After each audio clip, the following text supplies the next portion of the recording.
शुभं कुरुत्वं कल्याणम् आरोग्यं धन संपदा। नमस्कार दोस्तों, शून्य से शिखर तक ज्योतिष ज्ञान की इस परिचर्चा में मैं राजेश कुमार पुरी आप सभी का हार्दिक अभिनंदन करता हूं।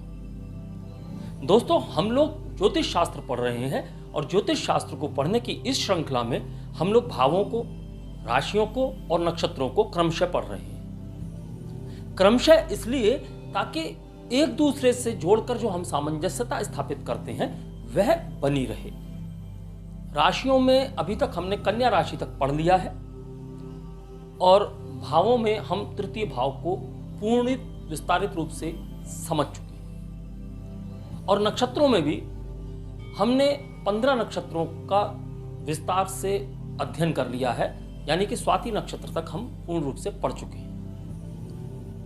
आज हम भाव परिचय लेकर आए हैं और भाव परिचय में आज हम चतुर्थ भाव की बात करेंगे, यानी कि सुख भाव की। इससे पूर्व के सभी वीडियोस जो इस श्रृंखला में है और इस श्रृंखला से पहले जो ग्रह परिचय माला में है, वह सभी वीडियोस आप आई बटन में क्लिक करके देख सकते हैं। अनुरोध है क्रमवार देखें ताकि ज्ञान की क्रमबद्धता बनी रहे। साथ ही साथ मैं आपसे कहना चाहूंगा कि यदि आप इस प्रकार के ज्ञानवर्धक वीडियोस देखना चाहते हैं, अपना ज्ञान बढ़ाना चाहते हैं और ज्योतिष की गहराई समझना चाहते हैं, तो इस चैनल को सब्सक्राइब करके बेल आइकॉन का बटन दबा दें ताकि आने वाले सभी ज्ञानवर्धक वीडियोस, पाठ आपको प्राप्त हो सके। और विषय से संबंधित कोई भी जानकारी लेनी हो, कोई भी आपका प्रश्न हो, कोई भी शंका हो, संपर्क के किसी भी माध्यम से इंस्टाग्राम, फेसबुक, व्हाट्सएप और कमेंट बॉक्स, किसी भी माध्यम से आप हमसे संपर्क स्थापित कर सकते हैं। अपना प्रश्न, अपनी शंका आप हमारे समक्ष रख सकते हैं। हम आपको विश्वास दिलाते हैं कि आपकी हर शंका का समाधान हम यहां निःशुल्क करेंगे। हाँ, जब आप कुंडली विश्लेषण की बात करेंगे तो हमारा एक निर्धारित शुल्क है, हम उस शुल्क की बात भी आपसे करेंगे। और यदि आपको इस पाठ में जानकारी अच्छी लगती है और इससे पूर्व के पाठों की भी जानकारी आपको अच्छी लगती है, उपयोगी लगती है, तो आप लाइक करने में और शेयर करने में बिल्कुल भी कंजूसी ना करें, क्योंकि सिर्फ आपकी एक उंगली चलनी है और इससे हमें यह समझ में आ जाता है कि आपको पाठ अच्छा लगा और हम और गहराई को ढूंढना प्रारंभ कर देते हैं आपके लिए। चलिए, ये तो हो गई सामान्य बातें और रोजमर्रा की बातें हैं। हम अपना पाठ आज का प्रारंभ करते हैं। हमारी आज की पाठ संख्या है 55, यानी कि 55। आज हम भाव परिचय की 5वीं वीडियो आपके सामने प्रस्तुत कर रहे हैं, यानी कि भाव परिचय में यह हमारा 5वां पाठ है। और आज हम जिस भाव को ले रहे हैं उसे सुख भाव कहा जाता है, मातृ भाव कहा जाता है। यह है सुख भाव, यानी कि लग्न से जो चौथा भाव है उसे सुख भाव की संज्ञा दी गई है। 1, 2, 3, 4, तो यह है हमारा सुख भाव। इसे मातृ भाव के नाम से भी जाना जाता है और इस भाव का स्थिर कारक चंद्र है। चंद्र कोमल है, चंद्र दयालु है, चंद्र में मातृत्व है, इसीलिए इस भाव को मातृभाव भी कहा गया। और माता का हम जो सुख देखते हैं, माता का व्यक्तित्व देखते हैं, वह हम इसी भाव से देखते हैं। यह जातक की माता का भाव है। कालपुरुष की कुंडली में यहां लग्न में मेष राशि होती है, तो मेष से चतुर्थ कर्क राशि होती है। कर्क का स्वामी भी चंद्र है, तो यहां कारक भी चंद्र है। आपकी कुंडली के अनुसार, जैसा कि मैं पूर्व में भी आपको प्रथम भाव, द्वितीय भाव, तृतीय भाव के बारे में मैंने आपको बताया था, आपकी कुंडली के अनुसार जो भी आपका लग्न बनेगा उससे चतुर्थ राशि यहां चतुर्थ भाव में होगी और उस राशि का स्वामी, वह चाहे जो भी हो, उस राशि का स्वामी आपका चतुर्थेश या सुखेश जिसको कहते हैं वह बनेगा। यानी अगर हम यहां तुला राशि की बात करें, लग्न यदि तुला का हो तो तुला, वृश्चिक, धनु, मकर, तो यहां मकर राशि का आपका चतुर्थ भाव बनता है, तो स्वामी शनि हुए। और यदि यहां लग्न में हम बात करें कि मिथुन राशि है, तो मिथुन राशि होने के कारण यहां 3, 4, 5, 6 यहां कन्या राशि आएगी। तो जो आपका लग्नेश होगा बुध, वही आपका कन्या राशि का स्वामी बुध यहां माता के भाव का भी स्वामी होगा। यह भाव के सामान्य कारक और भावेश के बारे में हमने बात की। अब हम इस भाव से कारकत्व जो होते हैं, जो कार्य होते हैं, जो जातक के जीवन की बातें होती हैं, वो कौन सी बातें हैं जो हम इस भाव से समझते हैं। सबसे पहले हम लग्न से सुख भाव जो बन रहा है, तो सुख भाव को हम समझते हैं। इस भाव से जैसा मैंने आपको बताया, माता का विचार किया जाता है, माता के व्यक्तित्व का विचार किया जाता है, और माता से आपके संबंधों का विचार किया जाता है, माता के स्वास्थ्य का विचार किया जाता है। माता से संबंधित जितने भी आपके पहलू हैं, वह सभी हम इस भाव को लग्न मान के वहां से देखते हैं। इसके बाद हम बात करते हैं भूमि, भवन, वाहन की। तो आज आधुनिक युग में इन्हीं सब चीजों को सुख का कारक माना गया है। हालांकि सुख का कारक आज धन को मानते हैं, और धन आपके पास होगा तभी आपके पास भूमि, भवन, वाहन होगा। तो भूमि, भवन, वाहन के लिए भी हम इसी घर को देखते हैं। जो जायदाद होती है आपकी, वह इसी घर से देखी जाती है। यह आपका निवास स्थान है, यानी जातक का निवास स्थान है। जन्म स्थान या निवास स्थान आप कुछ भी समझ सकते हैं। जब जातक का जन्म होता है तो यह जन्म स्थान है, लेकिन जातक यदि किसी स्थान पर एक लंबे समय से रह रहा हो, यानी कि हम बात कर सकते हैं कि 12 साल से अधिक यदि वह किसी स्थान पर निवास कर रहा है, तो हम उस स्थान को यहां से ही देखेंगे। तो निवास स्थान से दूर जाने की बात भी हम यहीं से करेंगे। व्यक्ति के स्थानांतरण की बात भी हम यहीं से करेंगे, और यहां से हम व्यक्तिगत जीवन की बात करते हैं। चतुर्थ भाव से हम विश्वास की बात करते हैं। जो आपका विश्वास लोगों पर बना हुआ है, लोगों का आपके ऊपर विश्वास है, आपका विश्वास लोगों के साथ बना हुआ है, वह सब चीजें हम यहां से देखते हैं। यहां से हम मन की बात करते हैं।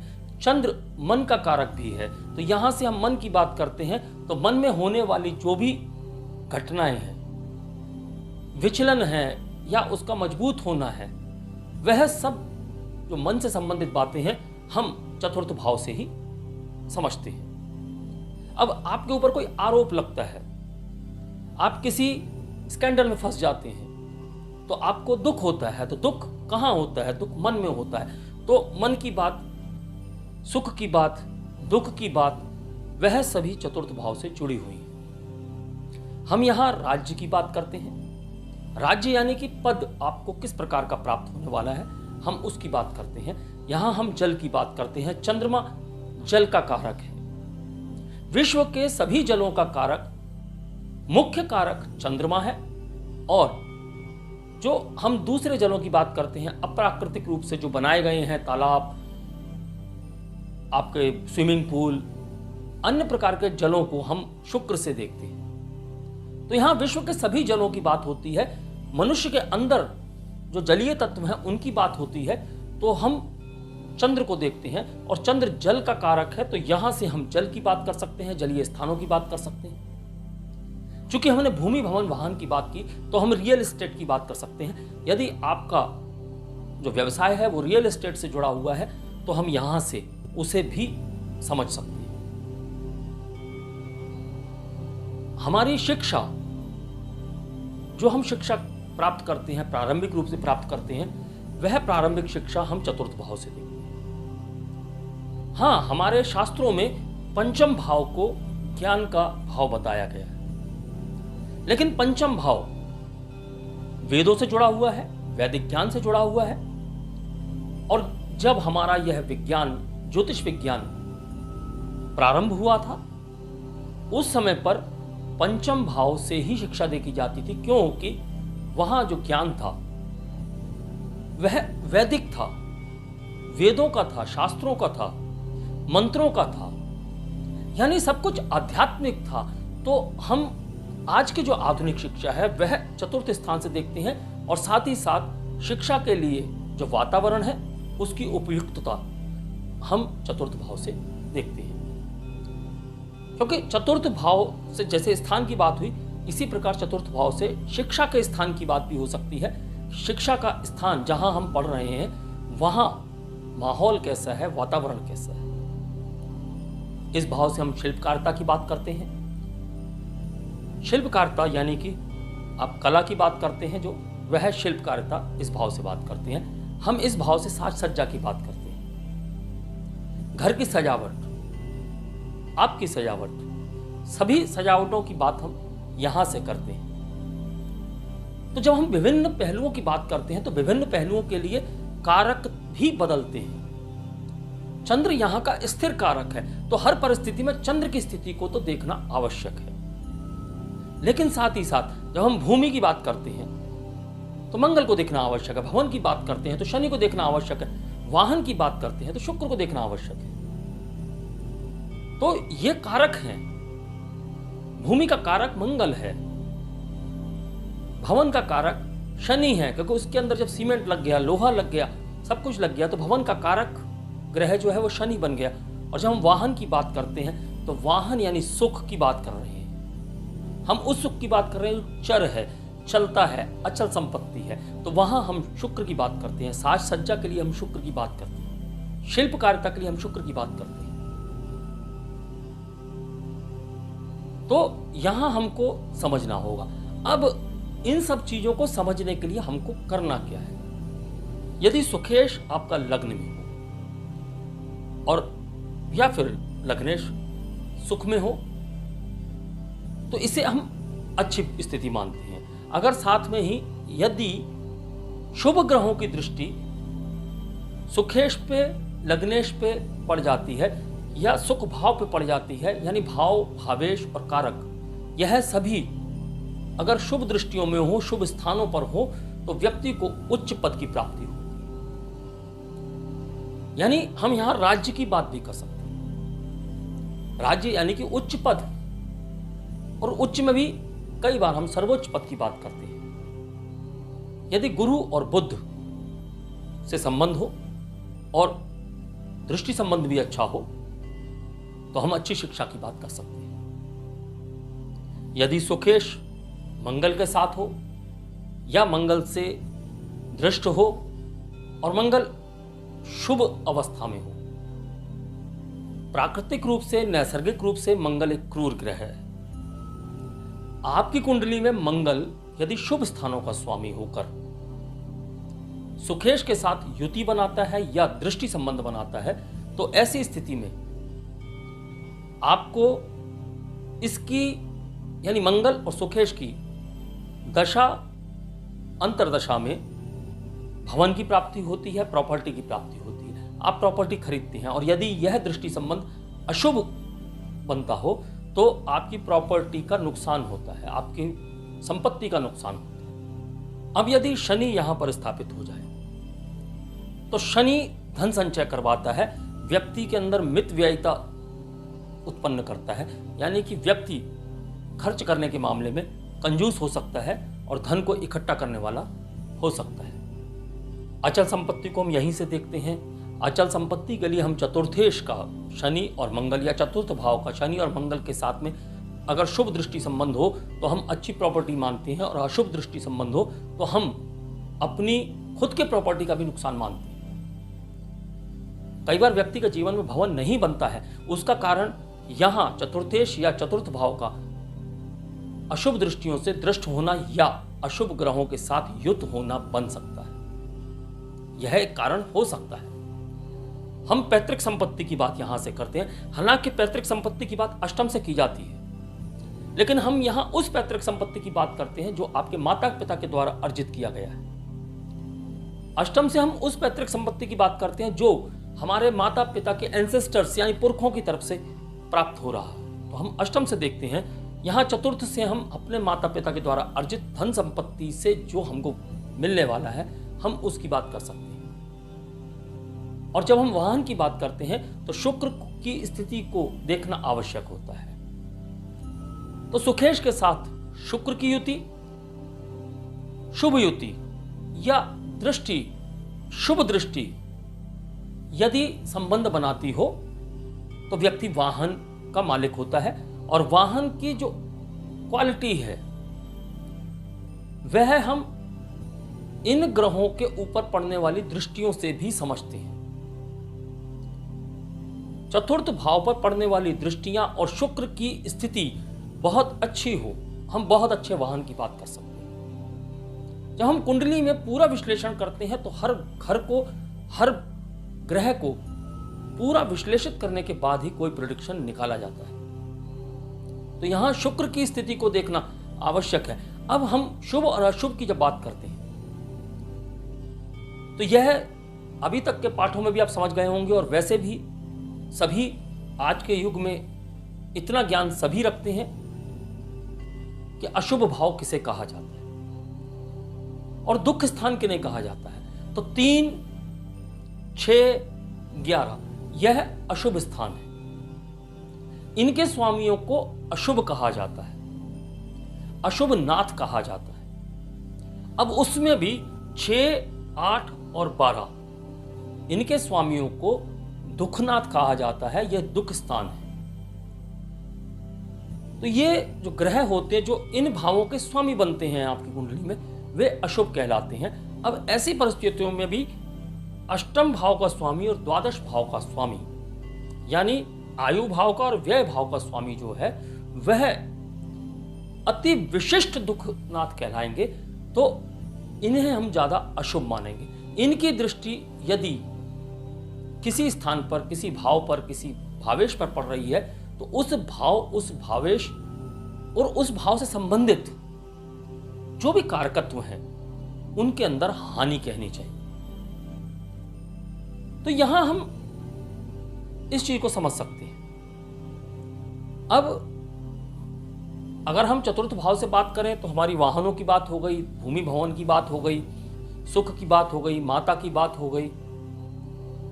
अब माता के लिए हम चंद्र को देखेंगे। जब माता के लिए चंद्र को देखेंगे, चंद्र की स्थिति को देखेंगे। चंद्र की स्थिति कहां है? हमारे सुख भाव का जो स्वामी है, जो भावेश है, उसकी स्थिति को देखेंगे। कई बार होता यह है कि हम इसे बहुत अच्छा मानते हैं कि यदि इसका स्वामी पंचम में, नवम में चला जाए तो हम कहते हैं कि यह अच्छा है। लेकिन अच्छा आपके लिए है। किसी भी भाव के स्वामी का भावक भावम के नियम के अनुसार षष्टम में, अष्टम में और द्वादश में जाना अच्छा नहीं होता। तो जो ग्रह आपके लिए भाग्य स्थान में जाके भाग्य का कारक बन सकता है, वही ग्रह आपकी माता के दुख का कारण बन सकता है, उनके रोग का कारण बन सकता है। जो ग्रह आपकी आय भाव में जाके आपकी आय का कारण बन सकता है, आपको वह भाव वृद्धि दे सकता है, वही भाव यदि आपका सुखेश यहां चला जाता है या चंद्र यहां चला जाता है तो माता को कष्ट हो सकता है। हम यहां माता की सिर्फ आयु की नहीं, माता से आपकी दूरी की बात भी कर सकते हैं। तो यह सब हम कुंडली विश्लेषण में समझते रहेंगे। अभी हाल फिलहाल में हम इन सब चीजों को अवश्य समझ लेते हैं। अब यदि हम भावक भावम के नियम को लगाएं तो प्रत्येक भाव के लिए चतुर्थ भाव किस प्रकार कार्य करता है वह यहां समझते हैं। भावक भावम के नियम के अनुसार लग्न के लिए यह भाव सुख है, यानी आपका व्यक्तित्व लग्न है और आपके लिए यह भाव सुख का भाव है। तो आपके सुख, जो भी हमने अभी कारकत्वों की बात की, वह सभी कारकत्व हम यहां से व्यक्ति के लिए देखते हैं, जातक के लिए देखते हैं। तत्पश्चात धन भाव, तो यह हमारा कुटुंब भाव है। यहां सजीव की बात हो रही है। तो सजीव की जब हम बात करते हैं तो कुटुंब, बड़े मामा, बड़ी मौसी, इन सब की बात हम यहां करते हैं क्योंकि माता का यह 11वां भाव है।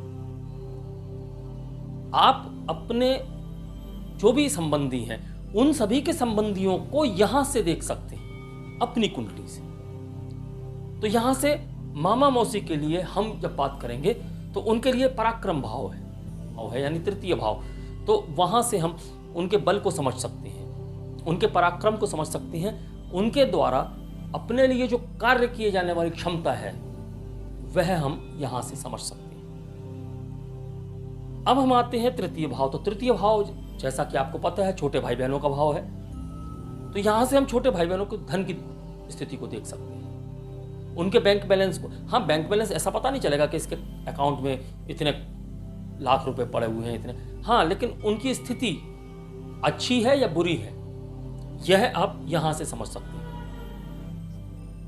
अब चतुर्थ भाव माता का भाव है, तो माता को तो यहीं से समझेंगे। पंचम भाव की बात करते हैं। पंचम भाव संतान का भाव है, ज्ञान का भाव है। अब संतान के लिए यह 12वां है, ज्ञान के लिए भी यह 12वां है। तो आपके वैदिक ज्ञान की हम बात करेंगे तो उसके लिए 12वां है, संतान के लिए 12वां है। और 12वें भाव से आप व्यय समझते हैं। तो व्यय किस बात का? संतान की हानि हो सकती है, संतान का धन का नुकसान हो सकता है, संतान के स्वयं के स्वास्थ्य का नुकसान हो सकता है। अब यहां से चूंकि आपकी संतान की बात हो रही है तो यहां से कई बार यह होता है कि संतान के होने ना होने को भी हम यहां से समझते हैं। तत्पश्चात छठा भाव मामा मौसी का भाव है। जब मामा मौसी का भाव है तो यहां से हम मामा मौसी को समझ सकते हैं और मामा मौसी के लिए यहां से हम उनके लाभ को समझ सकते हैं। 11वां है उनके लिए। तो जब आपके सुख भाव में आपके लिए सुख अच्छा होगा तो उनका लाभ अच्छा हो रहा होगा, आपके लिए कोई दुख का कारण बन रहा होगा तो उनके लिए उनके लाभ में स्थिति गिर सकती है।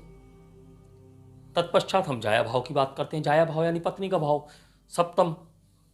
तो सप्तम में पत्नी को देखते हैं, पति को देखते हैं। तो जब पति पत्नी की बात करते हैं तो पति पत्नी का कार्य का भाव है। तो उनके कार्य क्षेत्र को किस प्रकार का कार्य करते हैं, व्यापारी हैं, सर्विस वाले हैं या निठल्ले हैं, गृहिणी हैं, जो भी व्यवस्थाएं हैं वह हम अपने जीवन साथी को यहां से कर्म उसका जो है वह देखते हैं। फिर हम नवम भाव से पिता की बात करते हैं। अष्टम भाव से हम किसी सजीव की बात करते ही नहीं हैं। अगर हम अष्टम भाव से इस भाव की बात करें तो यह 9वां भाव है। तो अष्टम का त्रिकोण है, आयु का त्रिकोण है। तो यहां आयु से संबंधित बातों को भी हम देख सकते हैं। आयु किस प्रकार की होगी? तो जब भी हम किसी भाव को देखते हैं तो उसके लिए उसका त्रिकोण शुभ होता है। जाहिर सी बात है, जब आपके लिए पंचम और नवम शुभ हैं तो माता के लिए अष्टम और 12वां शुभ होना चाहिए। तो माता के लिए जब हम देखेंगे तब हम इस भाव को अच्छा भी देखते हैं, लेकिन इसके स्वामी जब इस पर दृष्टि डालते हैं तब हम इससे अच्छा नहीं मानते। वह हम जब हम फलित करेंगे, किसी कुंडली को लेकर बैठेंगे, तब हम बहुत ही विस्तार से इन सब बातों को समझना शुरू करेंगे। और मैं बहुत जल्दी आपके समक्ष कुछ इस प्रकार के विषय लेकर आने वाला हूं जिससे कि आपको कुंडली का ज्ञान प्रैक्टिकली भी प्राप्त होना प्रारंभ हो जाए। तो नवम भाव से हम पिता को देखते हैं। तो नवम भाव का यह अष्टम भाव है। अब चूंकि यहां से हम पैतृक संपत्ति देखते हैं, पिता की आय भी देखते हैं, लेकिन यहां से हम पिता के दुख को भी देखते हैं, पिता की आयु भी यहां से देखते हैं। तो इस बात को भी समझना आवश्यक है। इसके बाद हम आते हैं दशम भाव से। कर्म की बात हो रही, कर्म का है सप्तम यानी कि कर्म का भोग। यहां से किसी सजीव की बात तो होती नहीं है, लेकिन 11वें भाव से होती है। तो 11वें भाव से हमारे बड़े भाई बहन इनकी बात होती है। जब हमारे बड़े भाई बहन की बात होती है तो आपके छोटे बुआ चाचा की भी बात होगी, क्योंकि पिता का तृतीय है। तो इन सभी रिश्तों को हम यहां से देखते हैं। तो यह उसका षष्टम है। तो उनके रोग ऋण और शत्रु यहां से समझ में आएंगे कि उनकी शत्रुता बढ़ रही है, उनके ऊपर ऋण बढ़ रहा है, रोग उनको हो सकता है। वह सब बातें यहां से हम इस भाव के लिए देखेंगे। और व्यय भाव का यह पंचम है। आप एक बार फिर समझ लीजिए कि हर भाव, जब भाव से भाव की बात होती है, भावक भावम के नियम में यह एक दूसरे के लिए अच्छे साबित होते हैं। कई बार हमें ऐसा लगता है कि यह बुरे हैं।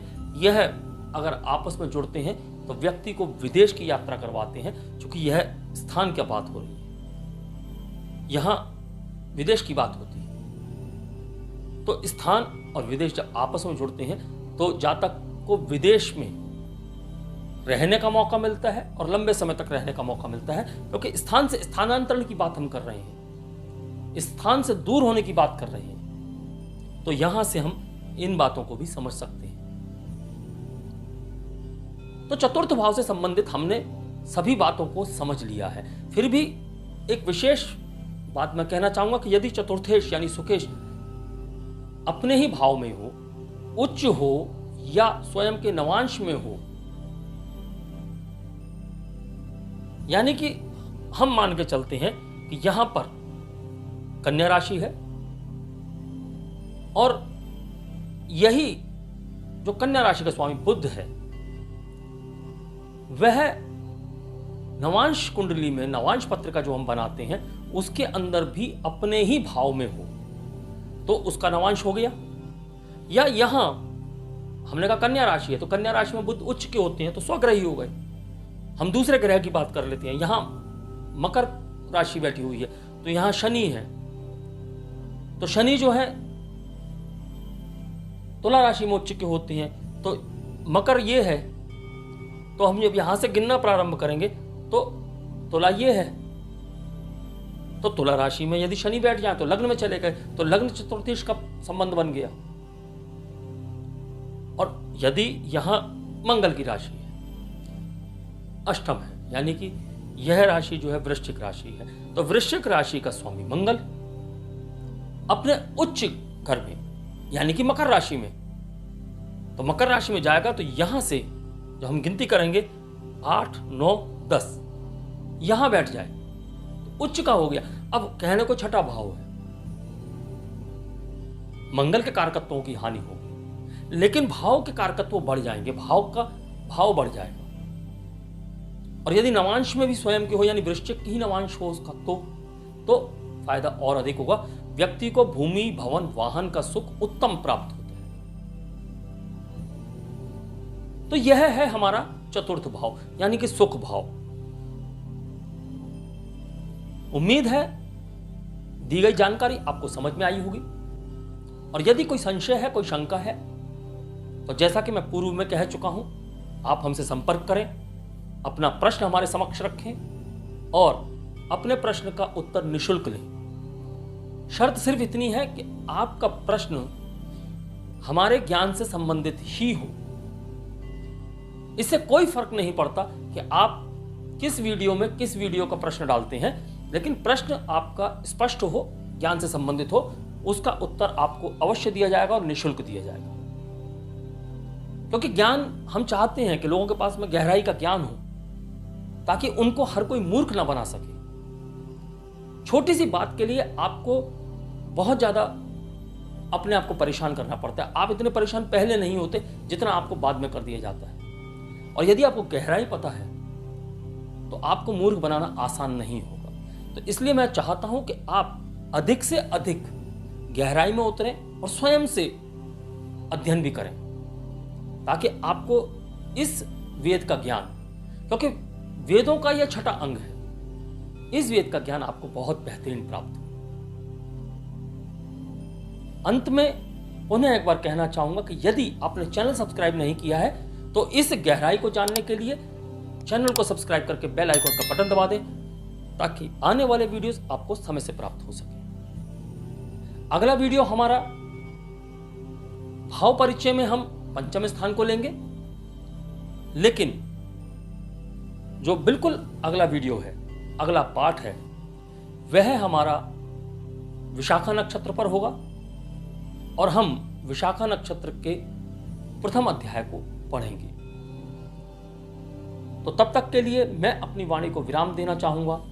नमस्कार, धन्यवाद। शुभं कुरु त्वं कल्याणम्।